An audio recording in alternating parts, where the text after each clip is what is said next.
Vamos, eu preciso de pelo menos uns 6.000 incendiários. Tem algum incendiário aqui? Eu vim pregar para uma igreja viva, debaixo de uma unção que gera avivamento. Então você não vai ser um espectador, você vai queimar junto comigo até o final, até que ele venha, amém? A palavra de Deus em Hebreus 4,14 diz assim: portanto, visto que temos um grande sumo sacerdote que adentrou os céus, Jesus, o Filho de Deus, apeguemo-nos com toda a firmeza à fé que professamos, pois não temos um sumo sacerdote que não possa compadecer-se das nossas fraquezas, mas sim alguém que, como nós, passou por todo tipo de tentação, porém sem pecado. Assim sendo, aproximemo-nos do trono da graça com toda a confiança, a fim de recebermos misericórdia e encontrarmos graça que nos ajude no momento da necessidade. Alguém pode dizer glória a Deus por isso? A palavra de Deus fala a respeito de um Deus que se difere de todos os deuses do panteão ou da mitologia ou das culturas asiáticas, das culturas antigas. Nenhum deles, sendo supostamente criador, se fez criatura para experimentar o que a sua criatura experimentava e redimi-la a partir de uma vivência própria. Jesus é o único Deus que se despiu da glória, se fez homem e enfrentou tudo que eu e você enfrentamos. E por que ele faz isso? A gente poderia falar por horas a respeito disso. Só alguém que veio de uma semente irrepreensível poderia redimir a criação. Todos nós nascemos de uma semente que já tinha uma mancha de pecado. O pecado, ele já fazia parte da nossa concepção desde a queda de Adão. É por isso que aquela parábola que fala sobre o bom samaritano fala a respeito de um religioso que não faz nada pelo homem caído. Em seguida, um levita, alguém que trabalhava na administração do templo, não faz nada pelo homem caído. Mas então vem um homem por um outro caminho, um viajante, alguém estrangeiro, ou seja, alguém que não era daqui, mas veio para cá.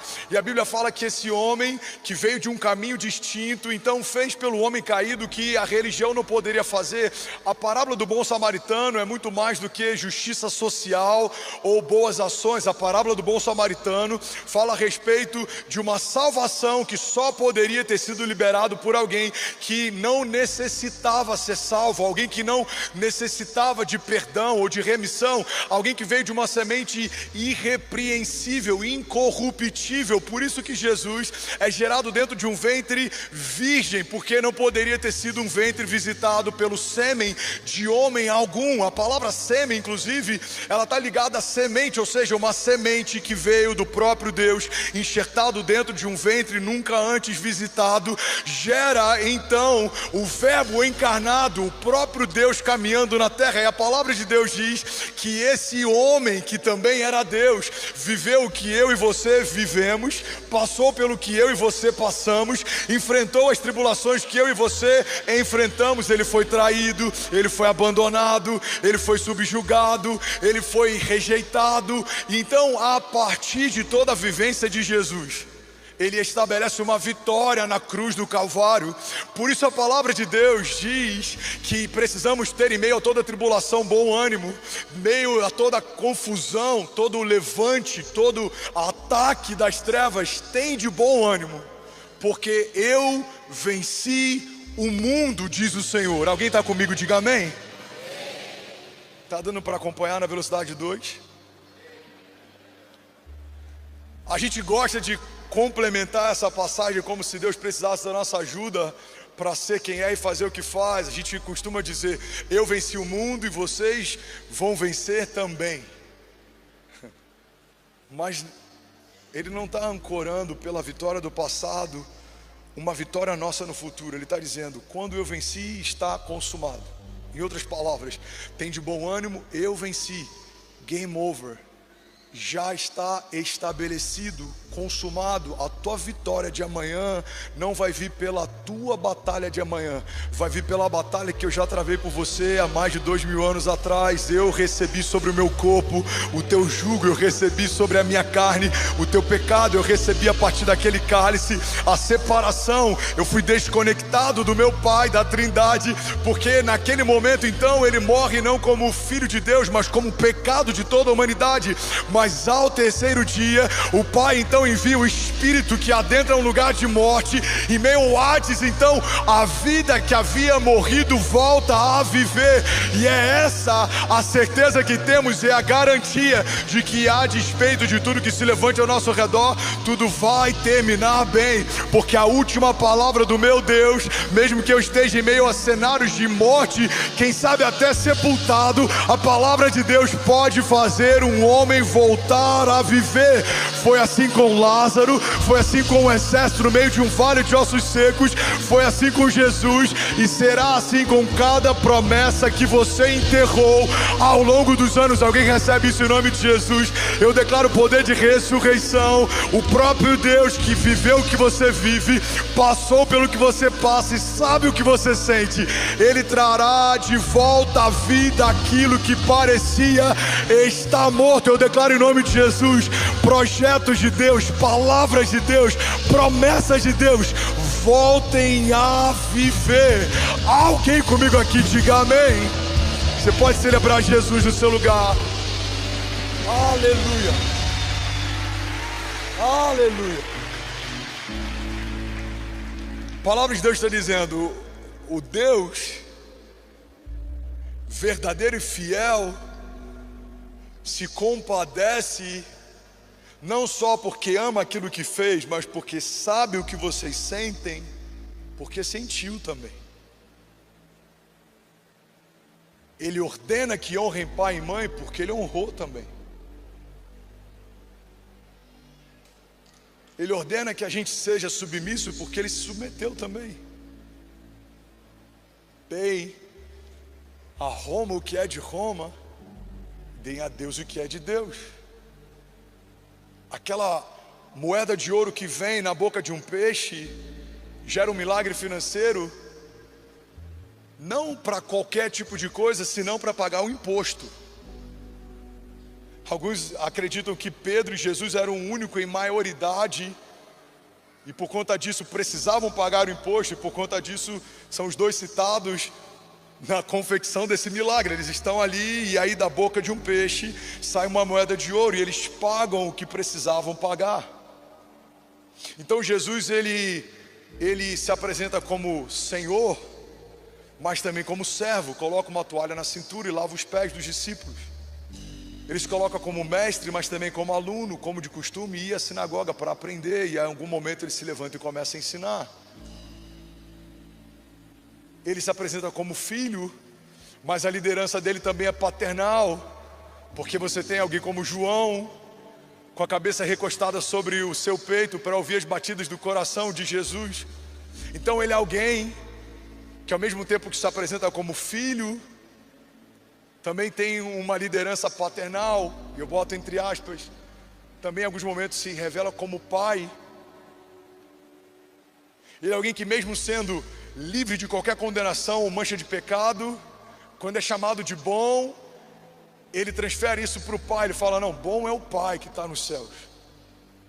Então o verbo encarnado não pode ser julgado sobre nenhum aspecto. Não houve nele vanglória, não houve nele em nenhum momento nada que pudessem condená-lo. E a palavra de Deus está dizendo que esse homem, que também é Deus, enfrentou todas as tribulações que a gente enfrenta. E ele então agora está como intercessor, assentado à direita do Pai, e ele intercede por nós. E é por conta do que ele fez que podemos confiadamente caminhar debaixo da misericórdia e da graça de Deus. E a partir desse entendimento que eu quero pregar a mensagem de hoje. E o tema da mensagem de hoje é sobre o Deus que luta por você. Alguém está comigo? Diga amém. Fala para quem está do seu lado, existe um Deus que luta por você.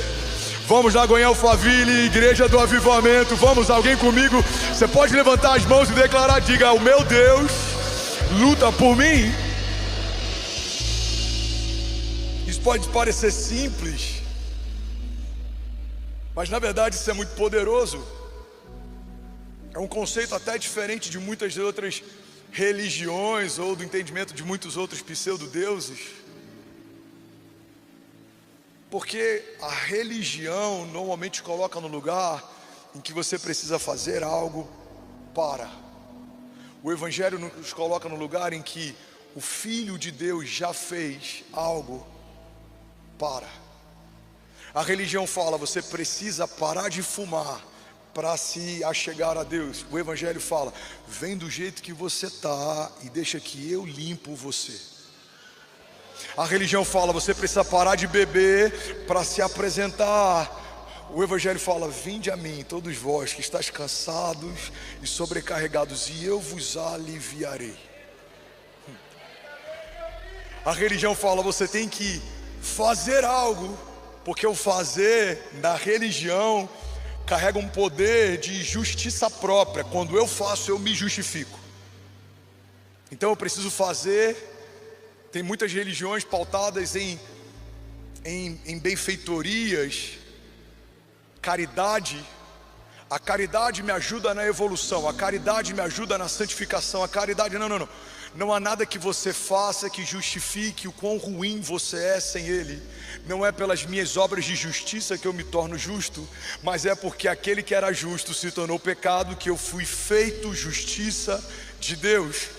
Então não é porque eu faço coisas boas que eu me torno bom, não é porque eu faço coisas justas que eu me torno justo. Tudo isso só acontece porque Ele tomou o meu lugar na cruz e Ele me deu o lugar dele no reino. Então eu fui feito herdeiro de Deus e co-herdeiro em Cristo Jesus. Então eu recebi novas vestes, novas sandálias, um novo anel. Eu recebi então filiação, fomos adotados por um espírito de adoção, pelo qual clamamos Abba Pai. Eu fui feito uma nova criatura, estou debaixo de uma nova natureza, me movo debaixo de um novo entendimento, e a partir dessa nova realidade, agora eu sei que há um Deus que luta por mim, porque eu sou parte de quem Ele é, eu sou um membro do corpo que Ele é o cabeça, eu sou parte de um reino. Não dá para alguém tocar em você sem que antes toque no Deus a qual você faz parte. Você foi enxertado numa videira verdadeira, você foi colocado, assentado com Ele nas regiões celestiais em Cristo Jesus. Alguém comigo diga amém. Então você pode ferir o Benício sem me ferir fisicamente, mas é impossível alguém ferir o Benício e isso não gerar em mim uma ferida. Você pode atacar a Cecília, mesmo que você não me ataque fisicamente, mas é impossível você atacar a minha filha sem que isso para mim seja um ataque. Então o inferno pode até tentar tocar em você, mas é impossível fazer isso sem que antes ele tenha tocado no Deus que cuida de você, ama você, sabe o que te fere, sabe o que te falta. É o Deus que recolhe as suas lágrimas, como diz o salmista, toma nota de cada uma delas e a recolhe no seu odre. É o Deus que conhece o teu choro, como diz a palavra, e mesmo que ele dure uma noite, certamente a alegria vem pela manhã. Então a permissão de Deus em muitos momentos gera confusão, porque a ideia de que algo está acontecendo e Deus permitiu, parece que esse Deus não se preocupa comigo. Mas a verdade é que biblicamente a gente vê uma dinâmica de Deus. Somos ensinados a partir das permissões de Deus para que coisas se levantem. Então Deus ele está amadurecendo um povo a partir das permissões que Ele gera, por vários motivos. Em alguns é para gerar maturidade, em outros é para gerar profundidade, em outros é porque esse povo se perdeu. Eu não tenho dúvidas que em algum momento na nação brasileira a gente negociou alguma coisa, a gente começou a edificar novos altares, a gente colocou os nossos olhos para celebridades e começamos a nos mover por idolatria e nos desconectamos de uma essência, e por conta disso muitas coisas estão vindo sobre a nação. Isso é ruim para quem passa, mas é necessário que a gente passe. Nada trouxe mais crescimento historicamente para a igreja de Jesus do que a perseguição.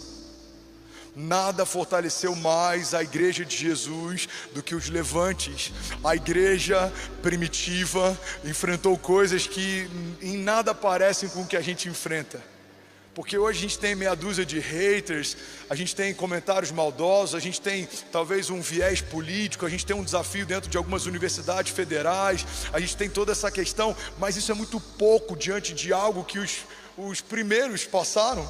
A gente tem o primeiro mártir, Estevão, sendo apedrejado. A gente tem a igreja primitiva se reunindo em lugares subterrâneos. E aí logo depois a gente tem Nero, um imperador tão mau, que ele usava dos cristãos como lanternas para iluminar a cidade. Cristãos eram empalados e eram envolvidos em cera e tacavam fogo neles para que eles pudessem iluminar as cidades. Vemos arenas como o Coliseu e muitas outras em que cristãos eram parte do entretenimento dos pagãos. Irmão, o que a gente está vivendo não é nada em relação ao que já se viveu, mas a verdade é que a gente está em 2025 e temos milhões e milhões e milhões e milhões e milhões e milhões de pessoas que confessam a fé em Jesus, tentaram parar a igreja, tentaram calar a igreja, tentaram sufocar a igreja, tentaram apagar da história a igreja, mas a igreja nunca foi tão poderosa, numerosa, gloriosa, forte. Por quê? Porque nada para a igreja de Jesus. Alguém comigo aqui diga amém.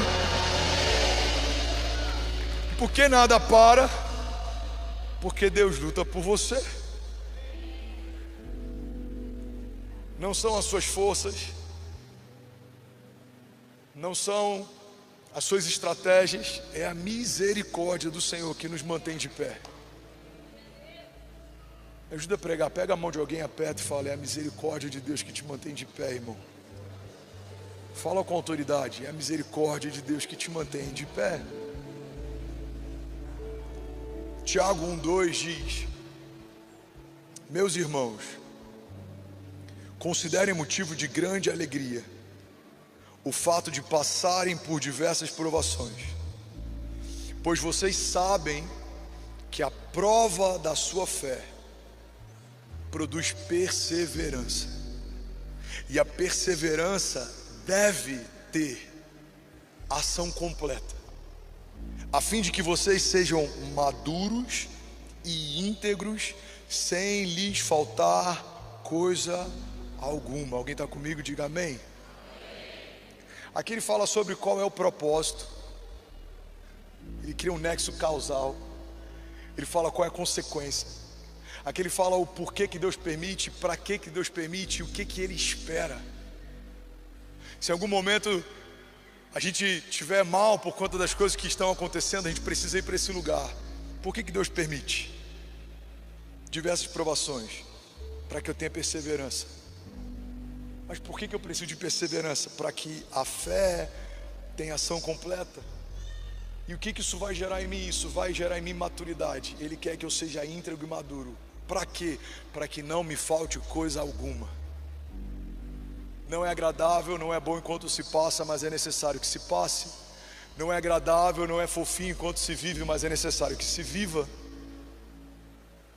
E é por isso, irmão, que eu sou longe de ser um Jó, eu sou longe de ser alguém com muitas marcas. Muita gente aqui que talvez não tenha acesso ao púlpito, ao microfone, tem histórias muito mais difíceis. Mas eu lembro que no início da minha jornada, muito novo na fé, teve um momento que eu comecei a me questionar, porque nos meus primeiros 6 ou 7 anos eu já tive o desafio da Kezinha bipolar na gravidez da Cecília. Eu tive um problema cardíaco, 35 dias no hospital lutando para viver.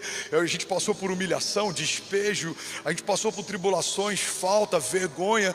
E aí chegou um momento que eu falei: Deus, por que tanta coisa está acontecendo se a gente é temente ao Senhor, se a gente ama a Tua vontade, se a gente abriu mão de tudo para poder viver o ministério, mas hoje liderando tantas pessoas, carregando tantas histórias, vivendo tantos cenários, eu entendo porque Deus queria gerar em mim não só a empatia de entender o que você sente, porque já senti, como também a autoridade para ministrar, para que você enfrente como também já enfrentei.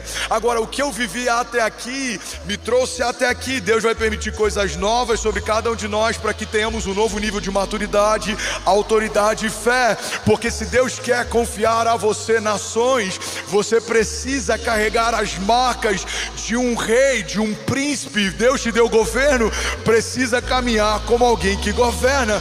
Deus não vai confiar a um filho maduro que não teve processos, que não foi experimentado algo tão glorioso. Deus está nos chamando para viver algo que ninguém viu, ninguém ouviu e não penetrou no coração do homem. Alguém comigo aqui diga amém.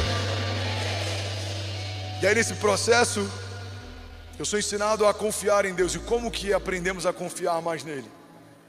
Quando Ele permite que a gente seja lançado em meio a cenários em que a gente não tem o que precisa ter, não sabe o que precisa saber e não pode o que precisa poder.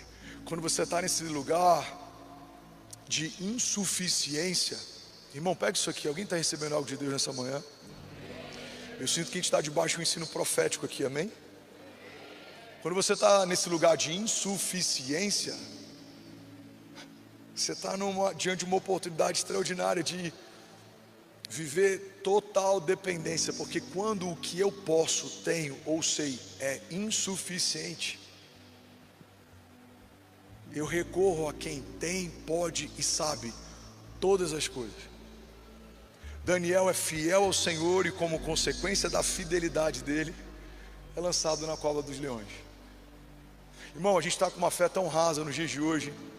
Esses dias, pasmem, uma família saiu da nossa igreja e ele comentou comigo, mas não só comentou comigo, como ligou para várias pessoas que fazem parte da nossa igreja para comentar o entendimento que ele teve. Ele falou: olha, eu estou saindo da igreja porque tem alguns meses que eu não estou prosperando, e eu entendo que eu não estou prosperando por conta do lugar que eu estou plantado, então eu vou sair da igreja. E aí alguém me perguntou: pastor, o que você acha disso? Eu falei: essa é a expressão da diferença entre aliança e conveniência. Aliança, estou quando tudo vai bem para mim. Aliança é conveniência, estou quando tudo vai bem para mim. Aliança é estou porque Deus me plantou aqui.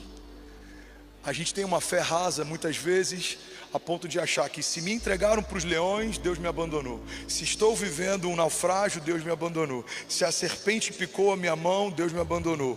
Mas a gente vê nos heróis da fé algo completamente distinto. Paulo naufragou e ainda assim continuou crendo. A serpente o picou e ainda assim continuou crendo. As mãos feridas agora curam. O Paulo que naufragou agora fala com o imperador. Nós vemos homens sendo gerados em meio a cenários de cárcere, em meio a cenários de levante, em meio a tribulações, em meio a muitos desafios. Então a fé madura entende que as tribulações e sofrimentos leves e momentâneos estão gerando em nós uma glória eterna que pesa mais do que todos eles. Imagina Daniel olhando para aquele cenário em que tem leões famintos ao redor dele e acreditando que aquilo ali significa que Deus abriu mão de me proteger. Irmão, guarda isso em nome de Jesus. A fidelidade de Daniel fez ele estar numa cova com leões.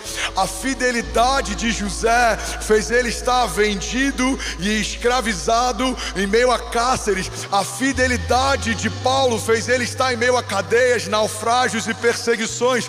A fidelidade de Jesus fez ele assumir para si um cálice que não era dele. Ele pediu ao Pai: se possível for, afasta de mim esse cálice, mas todavia seja feita a tua vontade. Irmão, não se assuste se a tua fidelidade ao Senhor te colocar em cenários adversos. Alguns foram lançados em fornalhas, outros em covas de leões. Alguns foram lançados em cenários adversos, mas em todos eles aprenderam que há um Deus que luta por você.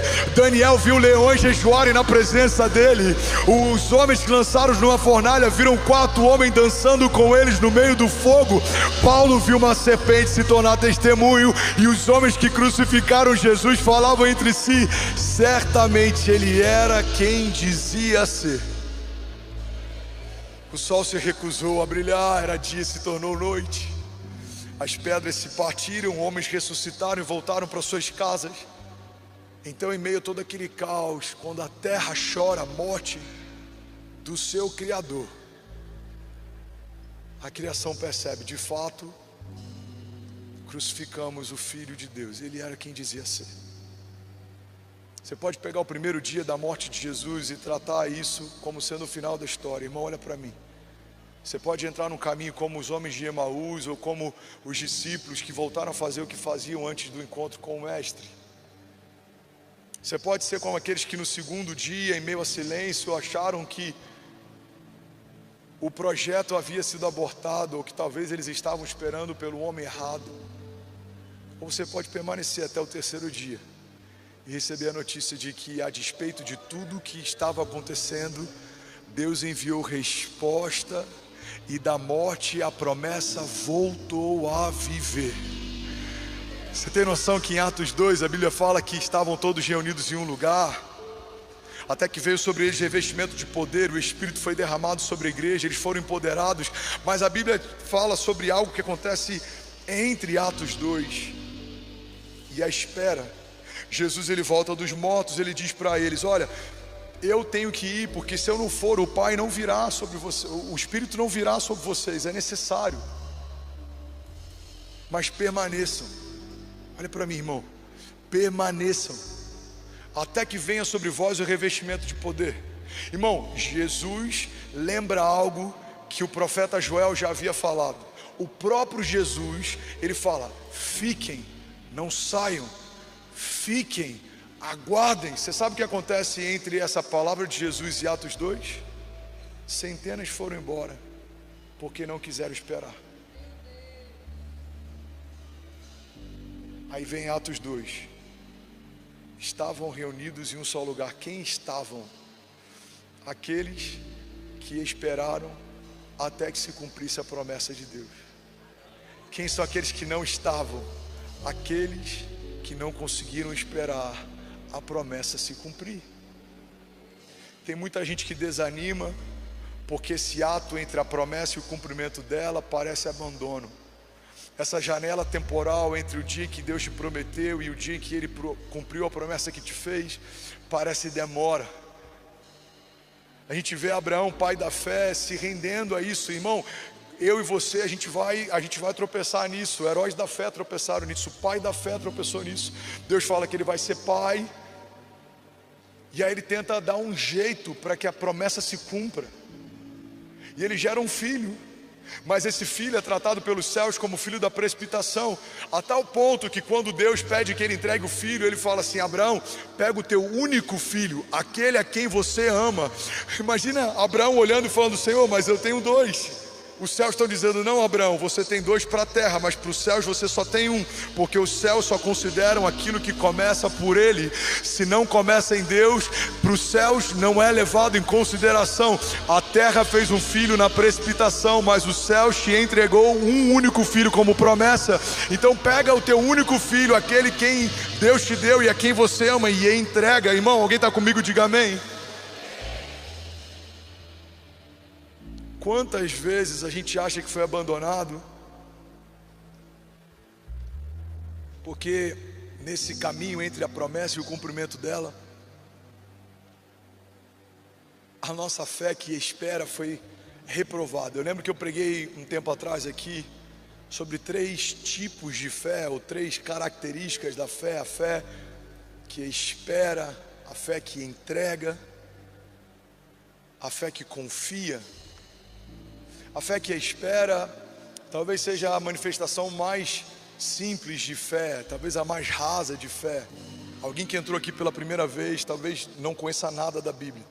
Se eu apresentar um texto e perguntar: você crê que Deus pode te curar? Talvez você já tenha esse nível de fé que espera. Eu creio, então sai do seu lugar, vem à frente. Aí você sai, ou seja, você se move a partir dessa pequena fé que já tem. A fé que entrega não.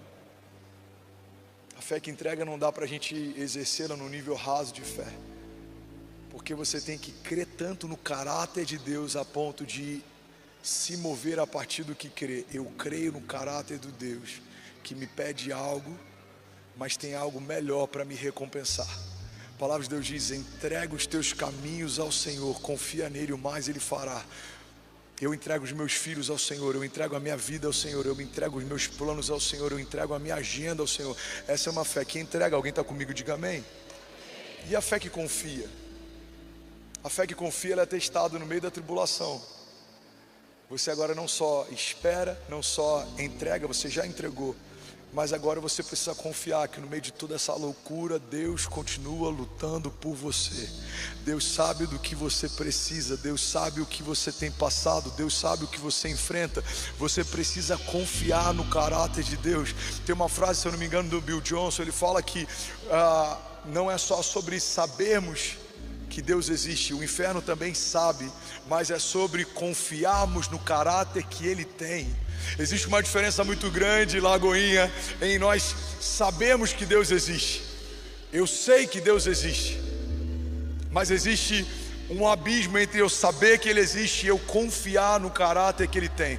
Eu sei que Deus existe, mas eu também sei que Ele é bom e a sua misericórdia dura para sempre. Eu sei que Ele existe, mas eu também sei que certamente a palavra de Deus vai me resgatar no meu dia mau. Eu sei que Ele existe, mas eu também sei que a sua bondade e a sua misericórdia estarão sobre a minha vida todos os dias, até que Ele venha. Alguém está comigo? Diga amém. Eu sei que Deus existe, mas eu também sei que certamente a última palavra vem da boca do meu Deus.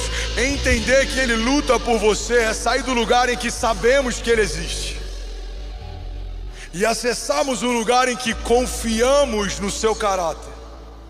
Ele é bom, Ele é justo, Ele é santo, Ele é misericordioso, Ele é fiel em todas as suas promessas. Ebenezer, até que nos ajudou o Senhor. Ele é o Jeová Nissi, o Senhor é a nossa bandeira. Ele é o estandarte que vai à frente das nossas batalhas. Jeová Rafa, o Senhor é um Deus que cura. Certamente dele flui toda a cura que eu preciso para colocar debaixo dos meus pés toda doença e enfermidade, porque na cruz do Calvário Ele me concedeu esse favor e essa herança. Ele é Jeová Jireh, Ele é o Deus que provê, Ele é o Deus da provisão. Ele não só é o dono do ouro e da prata, como me concede a partir de um princípio de mordomia a autoridade para usufruir do que há de melhor na terra.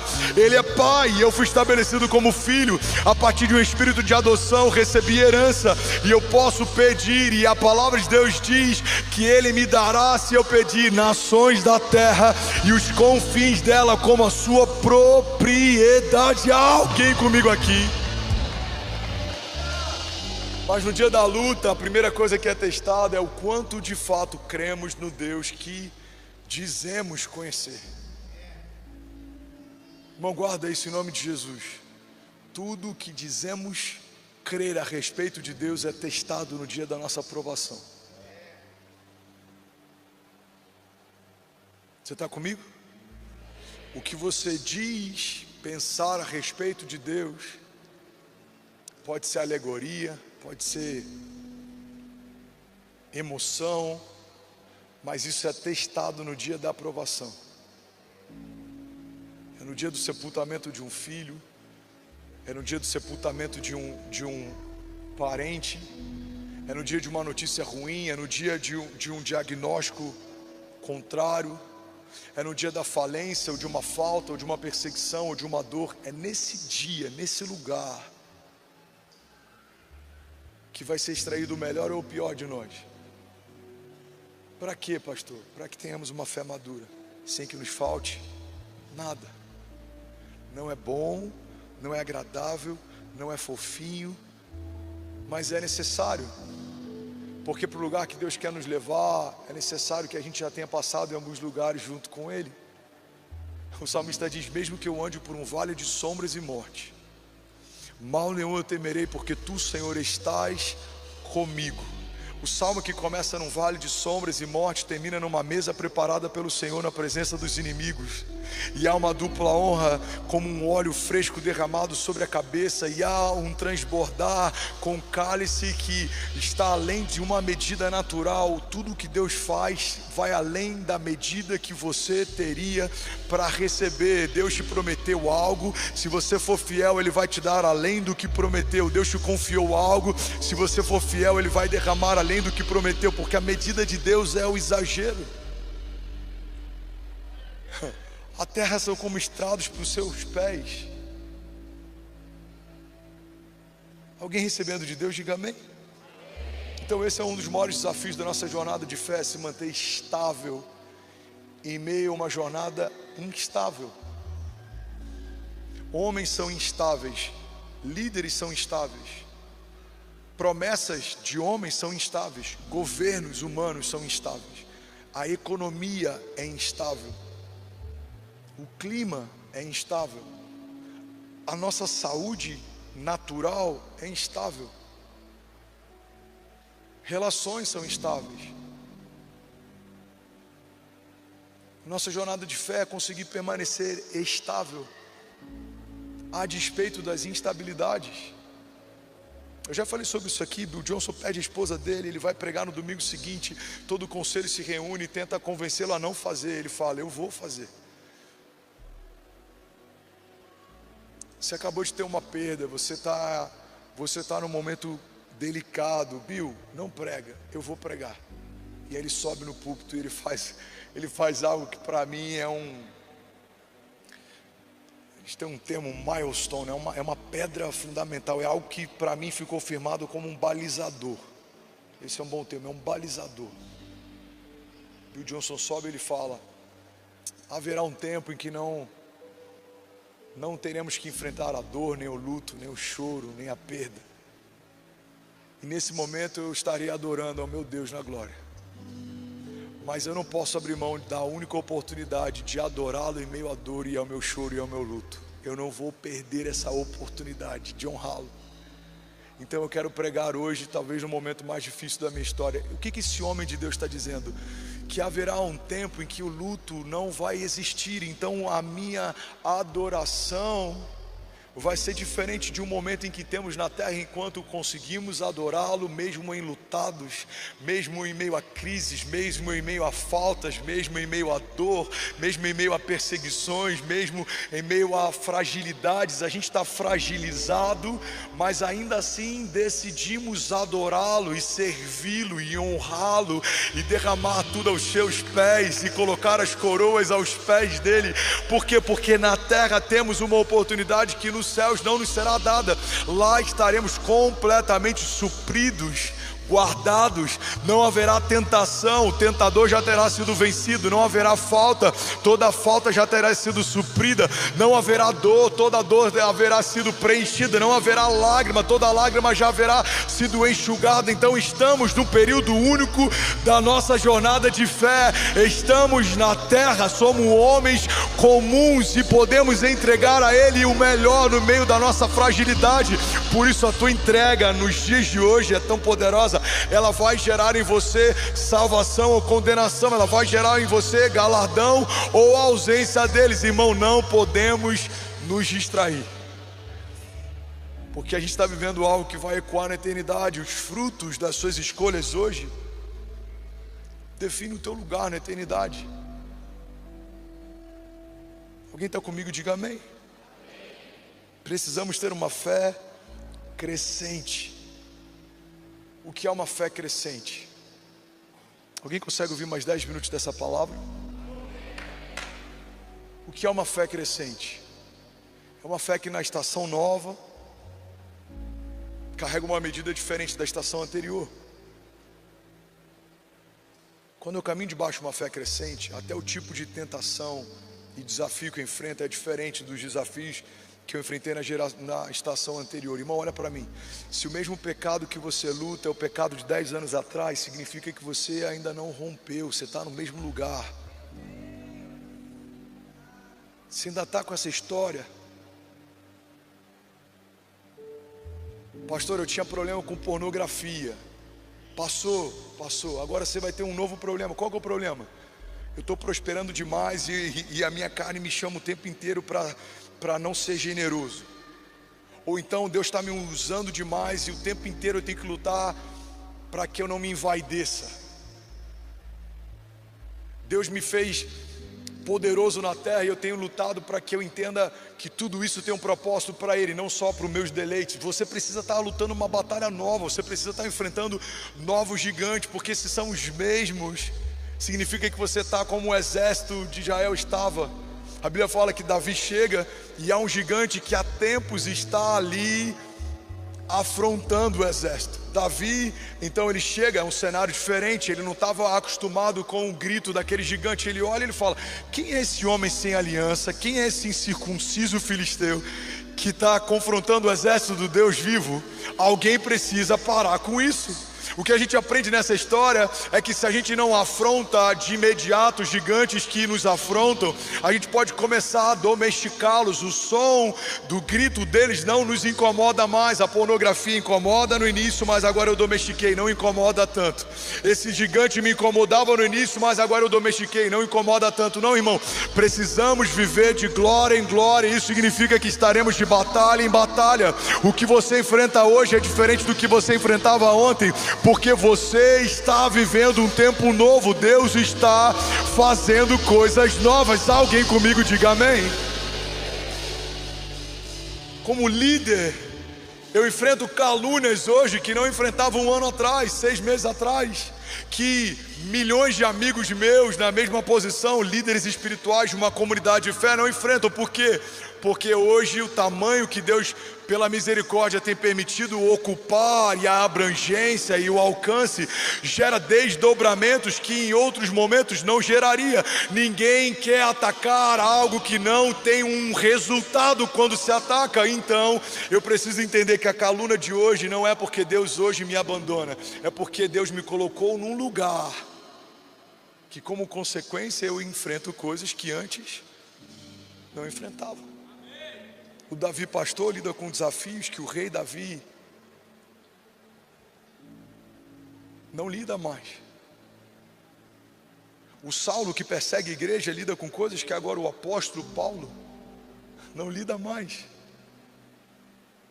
O menino Jesus, agora na cruz do Calvário, lida com coisas que não lidava antes. Você que é pai agora tem desafios que quando era solteiro não tinha. Você que é cristão agora lida com afrontas que quando era ateu não enfrentava. Você que tem recursos agora lida com desafios que antes, quando você não tinha nada, não enfrentava. Alguém está comigo? Diga amém. Mas eu vim aqui para declarar que existe um Deus que luta as nossas guerras. Sacode alguém aqui, me ajuda a pregar. Fala: existe um Deus que luta as nossas guerras. Somos mais de 15 mil famílias, Emirados Árabes conectado, Canadá conectado. Alguém pode celebrar Jesus aqui nessa manhã? Não, de verdade, alguém pode honrar Jesus por aquilo que Ele está ensinando e derramando nessa manhã? Será que alguém pode dizer: ainda bem que eu vim, Jesus? Será que alguém pode dar um brado de liberdade? Vamos, será que alguém pode levantar as mãos e declarar com autoridade? Diga: existe um Deus que luta as minhas guerras. Isaías 64:4 diz assim: desde os tempos antigos ninguém ouviu, e nenhum ouvido percebeu, e olho nenhum viu outro Deus além de ti, Senhor, que trabalha para aqueles que nele esperam.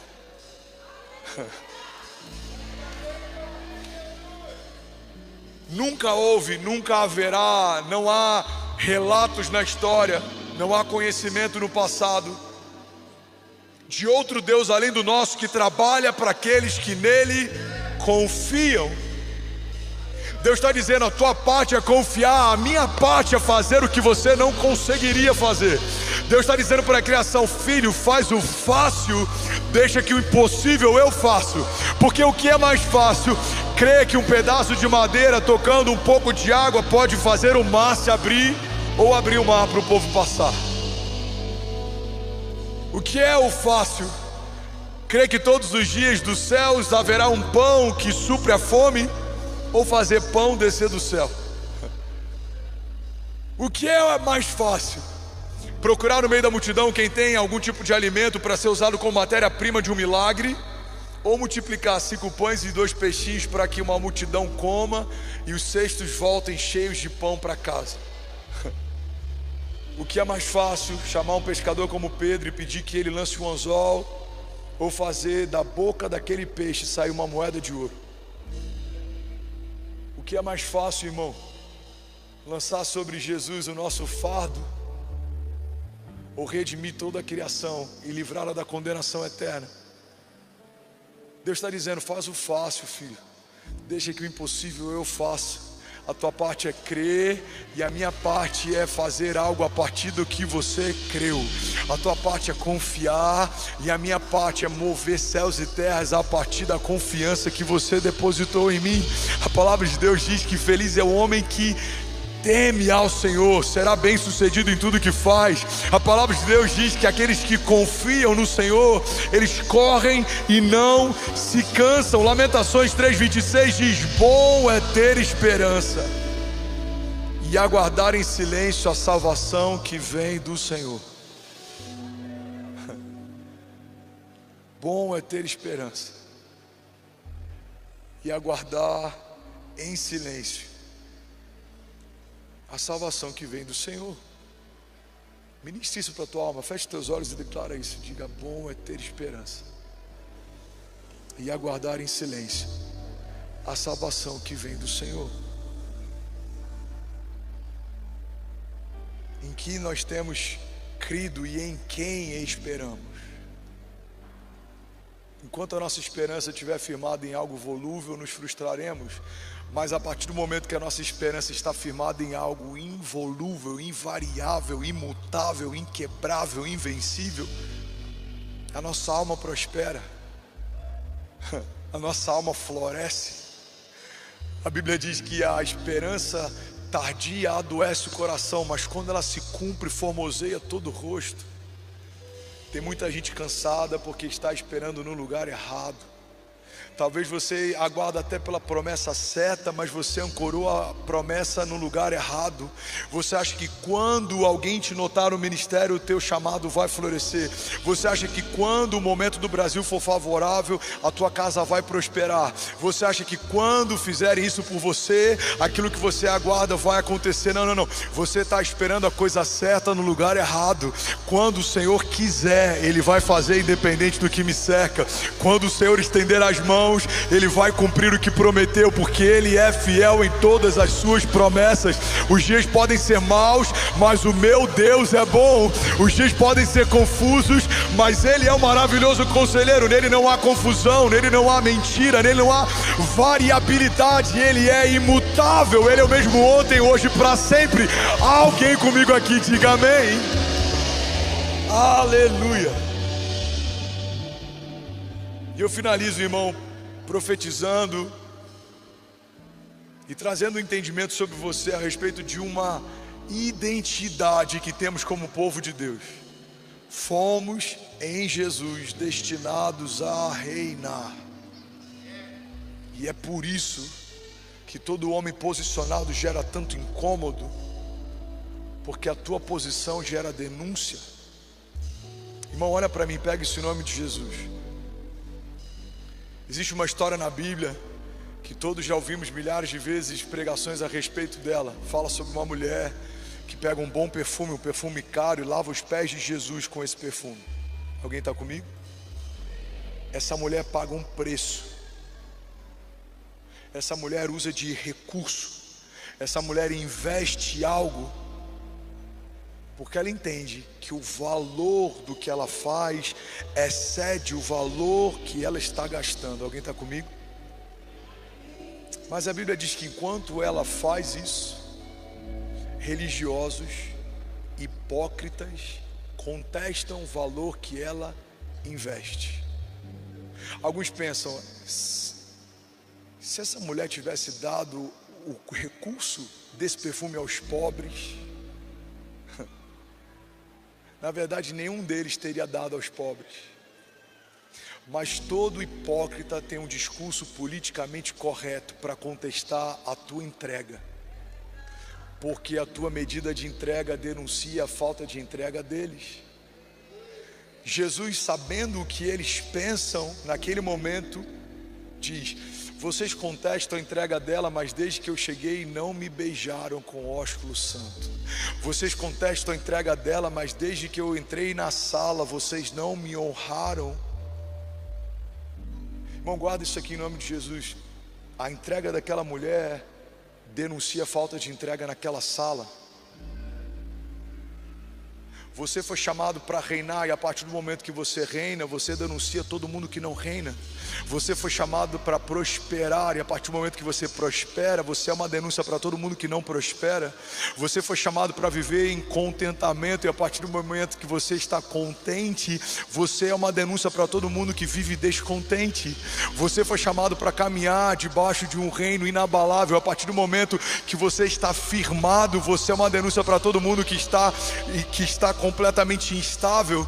E é por isso que muita gente diz que essa fé que nós pregamos, que fala a respeito de prosperar, avançar, multiplicar, estabelecer, governar, é uma fé positivista. Alguns dizem que é o evangelho açucarado, mas precisamos então remover da palavra e da Bíblia homens como Davi, que foram encontrados no pasto e colocados num trono, homens como José, que foram encontrados num cativeiro e colocados sobre o governo, homens como Abraão, que foram encontrados no lugar idólatra e colocados no lugar de paternidade da fé. Precisamos então tirar homens como Saulo, que de perseguidores da igreja agora se tornou aquele que tem as maiores revelações e a maior parte da confecção do Novo Testamento a partir do entendimento de uma nova aliança. Irmão, você foi encontrado em Deus de um jeito, mas a partir desse encontro você precisa ser elevado a um novo nível. Você era assim, não é mais; vivia assim, não vive mais; caminhava assim, não caminha mais, porque as coisas velhas ficaram para trás e a partir de Cristo tudo se fez novo. Há um Deus que luta por você. Alguém comigo aqui, diga amém. Sacode alguém do teu lado e fala: a tua posição vai denunciar falta de posição. Diga: você não vai parar de crescer só porque isso incomoda. Diga: você vai crescer ainda mais, porque é para esse lugar que Deus chamou. Alguém conhece aqui algum parente ou amigo que está incomodado porque agora você serve a Jesus e vem no culto? Tem uma artista aqui que fazia parte do grupo de uma emissora grande, e ela veio falar comigo com os olhos cheios de lágrimas. Ela falou: pastor, você não vai acreditar o que eu já recebi de ligação de ator, de jornalista e de diretor dessa emissora. E sabe o que eles estão revoltados? Eles estão falando: para de ficar falando na tua rede social sobre Jesus, para de ficar falando sobre isso. Ela falou: só que eu já tive um problema sério com o alcoolismo. Eu já tive um problema sério com o alcoolismo. Eu me tornei durante um período alcoólatra. Nenhum deles me ligava para saber no dia seguinte das festas que eu tinha completamente perdido a ciência das coisas, como eu estava, se eu precisava de algo, se eu precisava de ajuda. Mas agora me ligam para contestar minha fé e o meu encontro com Jesus. Eu falei: você precisa lembrar daquele jovem que tinha uma cegueira de nascença, e a Bíblia diz que com lodo e cuspe Jesus então tornou ele sarado. A Bíblia fala que os religiosos fizeram uma auditoria de milagres. Ninguém estava preocupado com o modus operandi daquele jovem cego que ficava às portas. Mas agora todo mundo quer contestar o porquê que Jesus fez do jeito que Ele fez. Você sabe por quê, irmão? Quem não está vivendo milagre tem tempo demais para contestar quem está vivendo. Quem não está vivendo romper tem tempo demais para contestar quem está rompendo. Mas Deus te chamou para reinar, e mesmo que coisas se levantem, há um Deus que luta por você. Alguém comigo aqui, diga amém. Levante sua mão direita e declare com autoridade: diga: em Jesus eu fui destinado a reinar. Apocalipse 5:9 diz assim: foste morto, e com teu sangue compraste para Deus homens de toda a tribo, toda a língua, todo povo e nação, e tu os constituíste reino e sacerdotes para o nosso Deus, e eles reinarão sobre a terra. Vamos ler isso junto? Levante as suas mãos, vamos ler. Pode manter esse versículo 10. Tu os constituíste reino .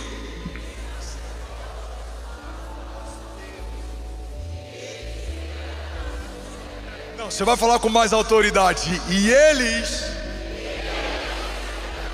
Romanos 5,17: se pela transgressão de um só a morte reinou por meio dele, muito mais aqueles que recebem de Deus a imensa provisão da graça e a dádiva da justiça, eles reinarão em vida por meio de um único homem, a saber, Jesus Cristo. Vamos, alguém pode ficar de pé aqui nessa manhã?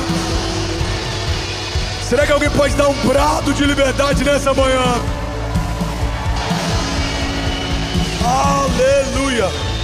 Vamos ler junto, Romanos 5,17. Levante as suas mãos. Declare com autoridade: essa é a palavra de Deus.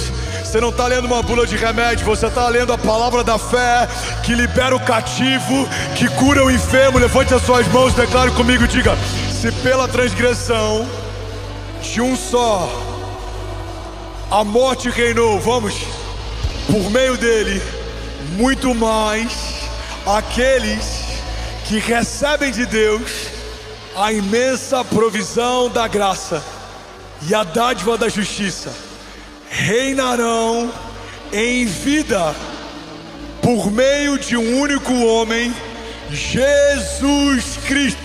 Você pode dar um brado de liberdade no seu lugar. Não, vamos lá, Goiânia Faville. Será que alguém pode, pelo amor de Deus, fazer barulho?